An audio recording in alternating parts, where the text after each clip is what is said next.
Red Dice Diaries podcast, a rambling journey through the wonderful world of RPGs by a long-time GM and player. The music at the start of this podcast is Shinigami by Tarek, used under Creative Commons license. So I last talked about bullet journaling back in episode 46, and I mentioned that I was going to start using that method for the second season of my Rose of Westhaven campaign.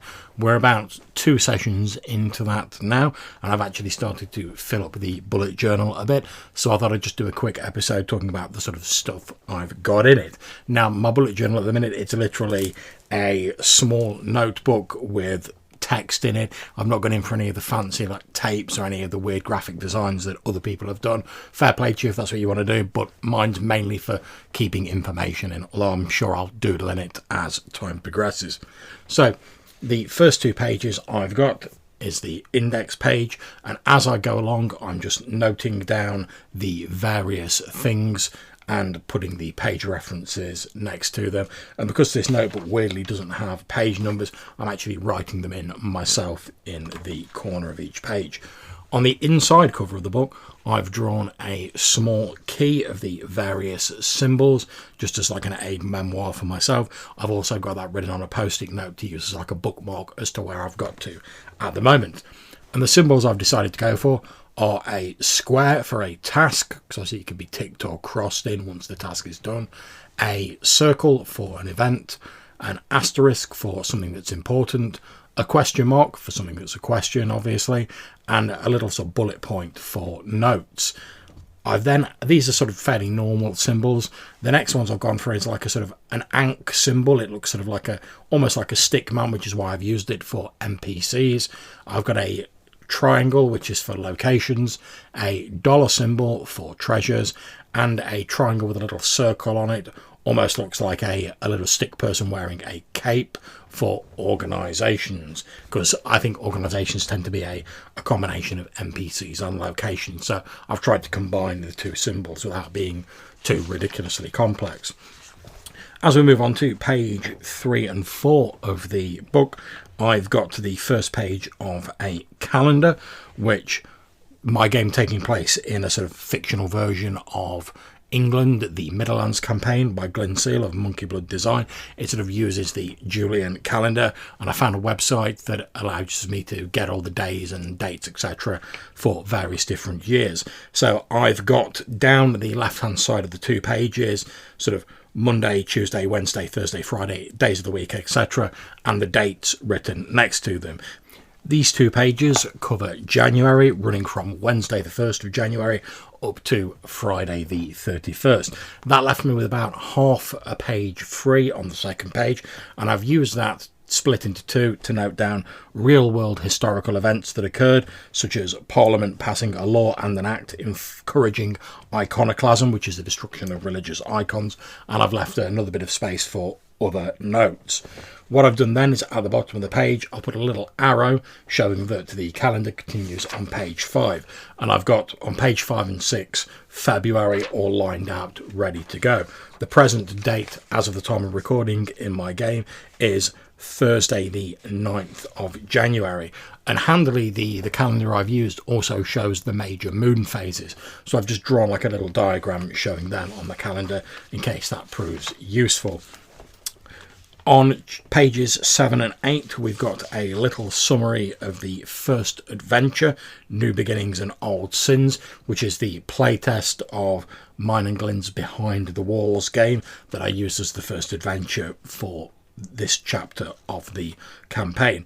And I've just sort of put in bullet points very roughly what happened, noting down page references, etc., for various NPCs. As we move on to page 10, we have a space for Otterdale, the village where this takes place, and the Church of Westhaven, which is the major religious body. And what I'm trying to do as I go along with these entries is put like the symbol. So for Otterdale, we've got the triangle. For Church of Westhaven, we've got the organisation symbol, the triangle with a little circle on the top of it. And underneath that, in blue ink, I'm putting in just like a small sort of summary sentence. So for Otterdale, we have small mist-shrouded village nestled in a valley, and for Church of Westhaven, we have major religious body in the Havenlands, followers of the one God. Now, I've not really added in a great deal else there, but I'm going to fill those in as time goes on. We then move on to various NPCs. We have Ebenezer Garbin, who is a farmer who is believed to have discovered some mysterious Goman ruins near his farm, and he travels into the town with some strange Goman coins that he's discovered and spends them freely, thinking that he's going to be rich, and that's what spirals the situation in Behind the Walls out of control. We have an organisation, the Eagle's Talon, a band of adventurers who have travelled to Otterdale before the player characters and have mysteriously disappeared. Pages 12 to 13 cover the many and various NPCs that will be featured in the adventure, ranging from Sally Brooks, a widowed herbalist, through all her many children, to Norman Brooks, the portly alderman of Otterdale, and Pesh Pritchard, who is a character who is not featured in the adventure, but was created by myself and Johannes Pavola after one of his carousing roles shortly after the first adventure led to him getting into debts with a sort of shady underworld character. We then have on page 14 details of the Molac, which is a strange creature featured in Behind the Walls, which I won't go into too much detail because I don't want to spoil it, but it's potentially one of the main antagonists of the piece. Page 15, I'll have a space ready to detail the Calderburn Forest, which is where the player characters are going to be heading next in my game, seeking out this strange mythical winged horse creature. And the reason they're doing that is they're trying to get out of some gambling debts that young Wulfric has accrued to Pesh Pritchard. And I've got a lot of details about that in the existing Midlands supplements, so I'm not going to repeat those. I'm just going to write down the page references where they occur in my journal, and then any departures from that or extra bits I come up with, I'm going to add in there. And then finally, on page 16, we have Albert Pritchard, who is a random NPC they came across that I made up on the spot, who's just like a mud cow farmer who they met on their way in the valley. And we have Laura Brooks, who is an NPC who was mentioned in passing. And most of these NPCs just have a few sentences to sum them up on what their interests are. They're not really big sort of combat NPCs who need stats as such, but if they did, I could just easily use some generic peasant stats from one of my many OSR books.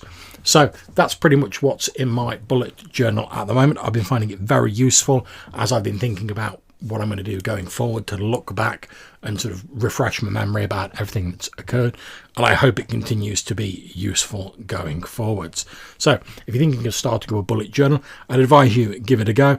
After all, the worst that'll happen is you'll decide it's not for you, and there's plenty of other ways to store your notes. But I, for one, I'm enjoying the sort of manual element of doing this and having a little notebook to look at. And for me, where it's not possible for obvious reasons for me to read stuff very easily over a long period of time on a computer screen, this is a great sort of halfway house where if I want to update my notes, I can just pop my headphones in, listen to like previous sessions, update my notes as I'm going along, or just read through and add in a few extra bits and pieces as I'm doing so without having to stare at a computer screen. So that's it for this episode. If you have any questions or suggestions for things you'd like to see in the podcast in future, please either email them to reddicediaries@gmail.com or drop me a voicemail at Anchor. Until I see you next time, wherever you're playing, take care and enjoy yourselves.